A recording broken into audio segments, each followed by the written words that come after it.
What is up, friends? Disenchantment Part 2 just hit Netflix, so let's just break it down. And as always, spoilers lie ahead for both Parts 1 and Part 2 of Disenchantment. Overall, Part 2 was a very solid step up from Part 1 in my opinion. There was plenty that I liked about the 10 episodes that dropped last year, but it felt like the show wasn't quite living up to its potential.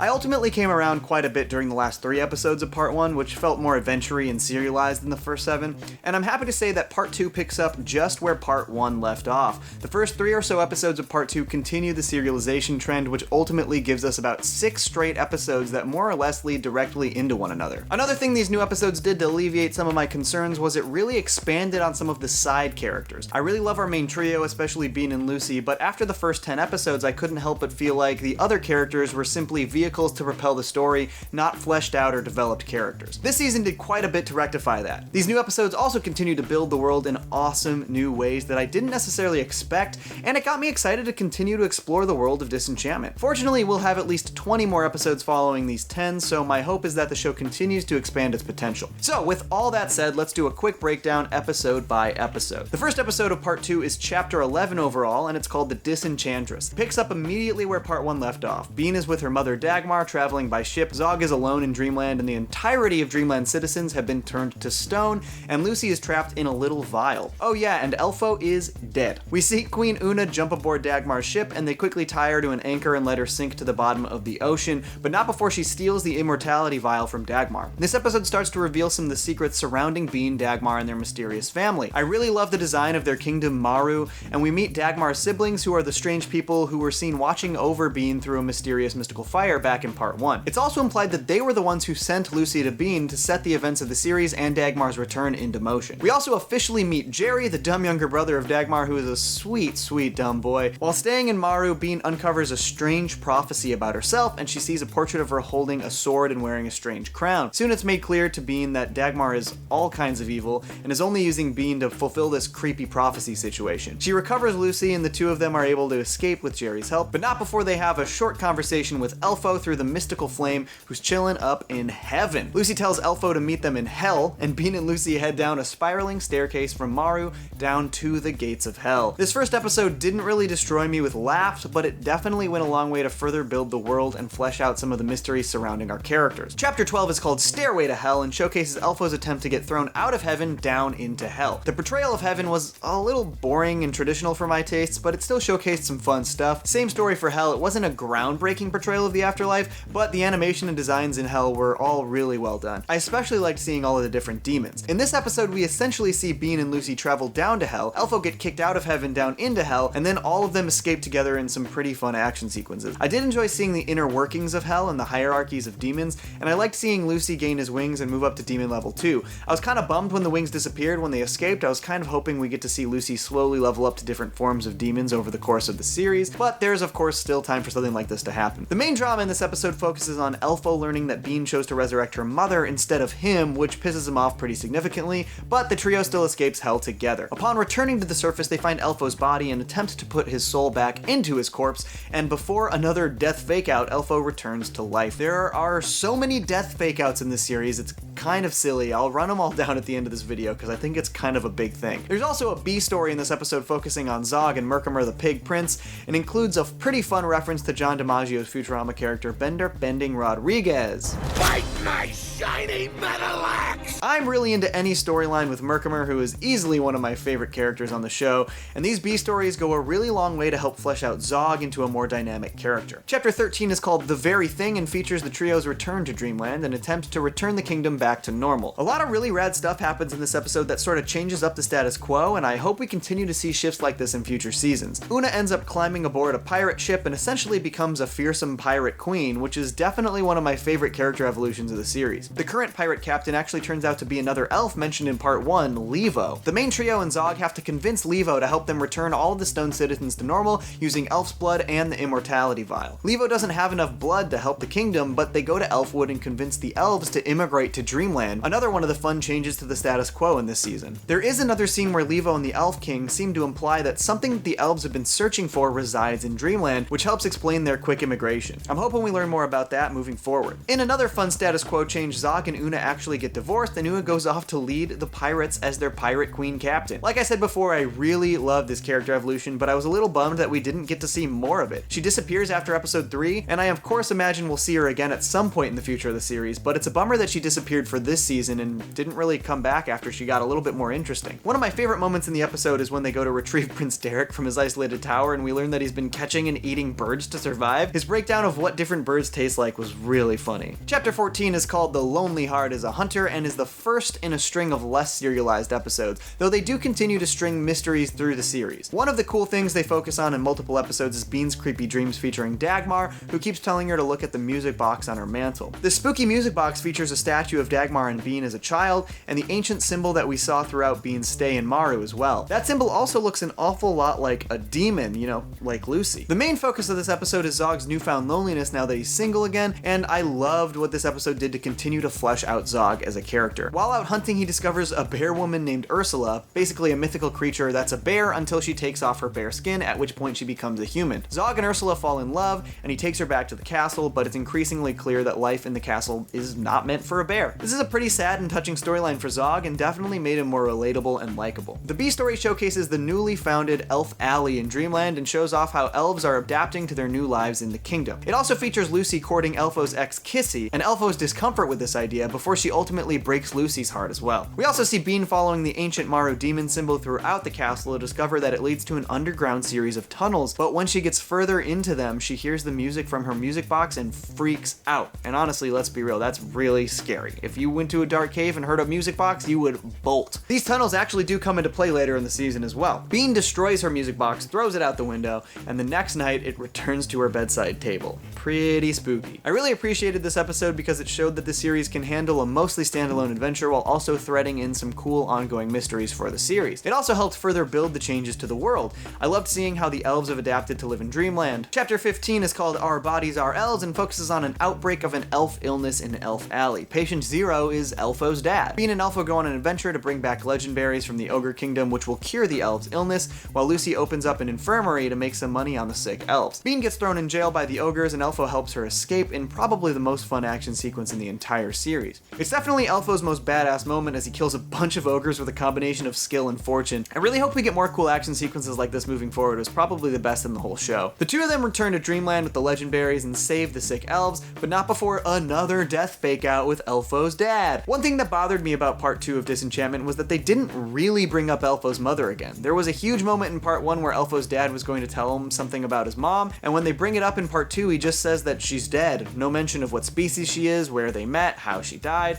nothing at all, just, hey, she's dead. And Elfo's dad and Elfo both now live in Dreamland, so they could talk about this at any point, so it kind of makes even less sense that they've ignored it, but I imagine it will still come into play later in the show. I like that this episode split Lucy from the trio and showed his dynamic with other characters, and I also love that Bean and Elfo went on a real adventure. I like the episodes where they travel out to parts unknown to retrieve something. They did this back in Chapter 8 as well when trying to retrieve the Immortality Vial. Chapter 16 is called The Dreamland Job and is another pretty fun standalone heist storyline. Early in the episode, Lucy arm wrestles Mumbles and wins his bar, which is renamed to Lucy's Inferno. This is a really fun development for Lucy. I loved seeing him constantly polishing drinking glasses, and I think just having a demon barkeep is a really fun idea in general. A circus elf named Grifto and his crew convince Bean to help them commit a heist to steal all of the gold that King Zog has been taxing from the elves and hopefully redistribute it to those elves. They formulate a plan to distract Zog and Derek with a circus performance while breaking into the royal vault. I love that this episode finally gave us a little more Derek. He's becoming one of my favorite characters.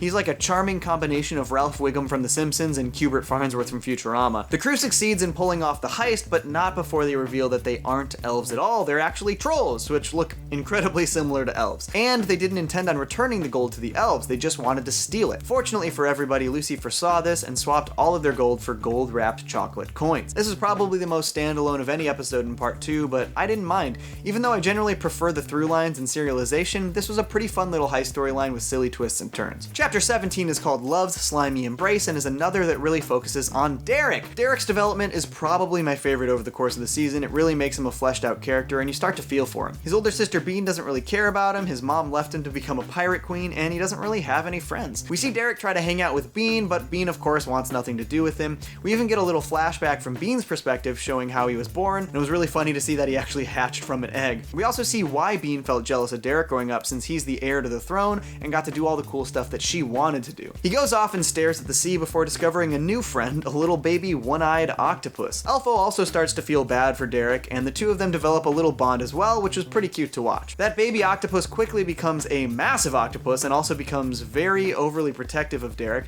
and eventually invades the castle, killing a visiting duke. The octopus actually kidnaps Derek, at which point Bean and Elfo need to go and rescue him from the underwater cave where he lives. This was a pretty cool underwater sequence, and I dug the locations and backgrounds. They save Derek and grow a little closer in a pretty touching ending. This is another standalone episode that doesn't feature much in terms of a through line, but the work it did to develop Derek and further his relationship with Bean was really important. It's the kind of stuff I felt like we were missing from part 1 of the series, and I'm glad to see them really dig in with some of these characters. Chapter 18 is called In Her Own Right, and once again shows Bean's spooky nightmares involving her mother. This nightmare was incredible on a visual level. I loved seeing the image of the kingdoms of Maru and Dreamland mirroring each other with the spirits of Dagmar and Zog floating in front of them. I also loved the revelation that Dreamland itself seems to literally make dreams stronger and more intense.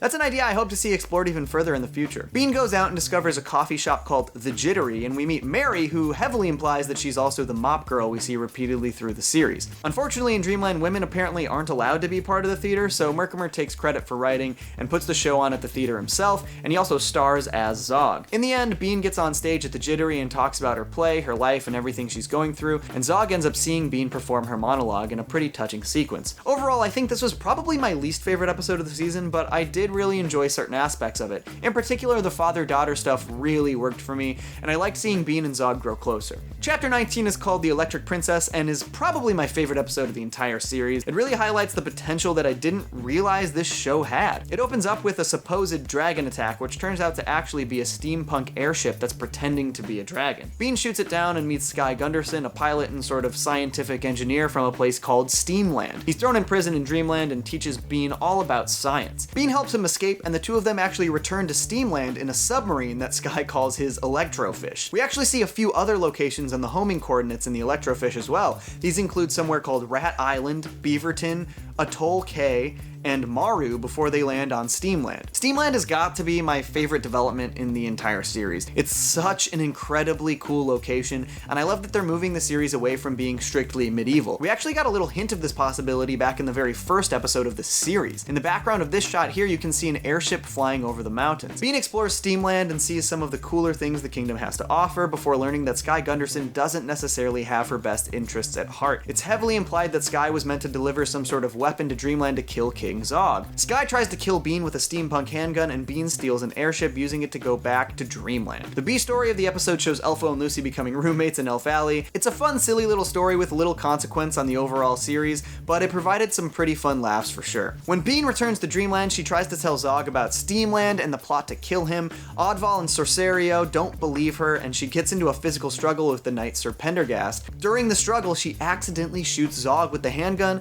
and the episode ends. Like I said before, the world building in this episode goes such a long way. It's truly one of my favorite in the entire series, and I love when a show goes places I don't expect it to, but in a fully believable way that fits with the series. Steamland is such an exciting development. I cannot wait to see where they go after this. And of course, we got another fake out death with King Zog, which I'll cover shortly. Chapter 20 is the final in part 2 and is called TIABEANIE Falls, mirroring the title of the final episode of part 1, Dreamland Falls. This episode shows Bean go on a trial for the attempted murder of her father and features Oddval vying for power over Dreamland. Because of Zog's state, Derek becomes the new king, which is another development that I absolutely love, but of course Oddval is using this opportunity to attempt to become the de facto leader. This includes attempts to discredit Bean with accusations of witchcraft. Ultimately, he actually succeeds, and the end of the episode sees her, Lucy, and Elfo burned at the stake. Just before the flames reach them, the ground breaks underneath them and they fall into the underground tunnels, revealing a bunch of tiny albino elf-like creatures. The creepy music box music plays once again, and Dagmar emerges from the shadows. We can assume that these are the caves that Bean found but did not explore earlier in the season,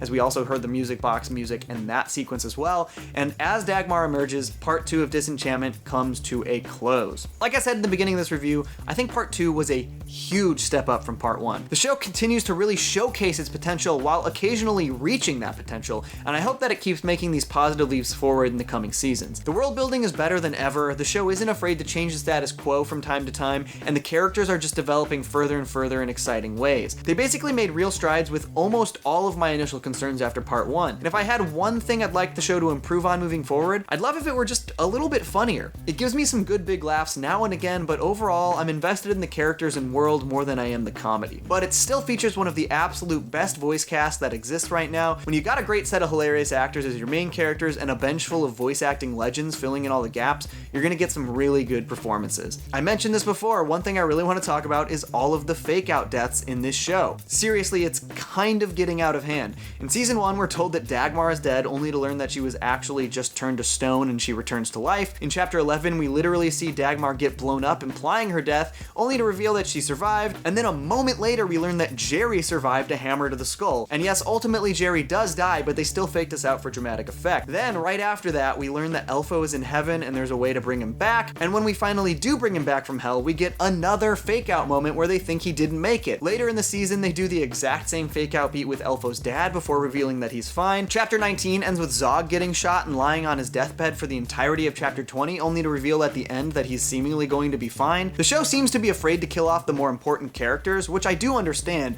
I just worry that if you keep faking us out with these deaths, it's going to make believing anybody has actually died really difficult. That's just a minor gripe overall, and I'm generally really happy with how these latest 10 episodes turned out. It actually has me really excited for the possibilities moving forward. How much more will we see of Steamland? What is Dagmar and her creepy hell cult trying to do? What is the prophecy and why does it center around Bean? Where the hell is Elfo's mom and is it even important? What were Levo and the Elf King referring to when they decided to move to Dreamland? What other kingdoms and continents do our characters not even know about? If Steamland could be kept a secret, there could be plenty more societies they don't know about out there. These are all things I really hope we see explored in parts 3 and 4. Now, we're gonna have to wait another year for part 3, but Netflix has confirmed that we'll be getting at least 20 more episodes of Disenchantment, and that the show will return in 2020 and 2021. I am curious how well the show is performing on Netflix. I have a feeling we won't learn about any further renewals until closer to 2021 when part 4 is approaching, but we'll see. Now I want to pass it off to you folks. Did you like Disenchantment Part 2? What were your favorite moments? Are you excited for what's to come?